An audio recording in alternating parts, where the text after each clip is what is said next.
Mark রচিত মঙ্গল সমাচার ৩ অধ্যায় ১-৬ পদ।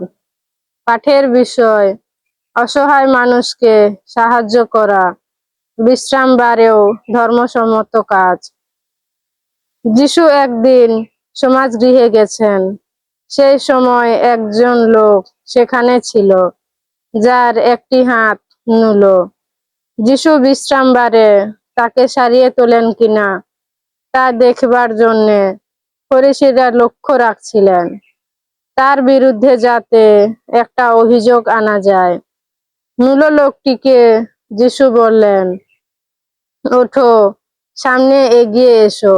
তারপর তিনি ফরিসীদের জিজ্ঞেস করলেন, বিধানের দিক থেকে বিশ্রামবারে কোন কাজটা করা উচিত, উপকার করা না অপকার করা, প্রাণ রক্ষা করা না হত্যা করা?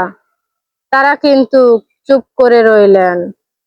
যিশু ক্ষুব্ধ দৃষ্টিতে তাদের সকলেরই দিকে একবার তাকিয়ে দেখলেন।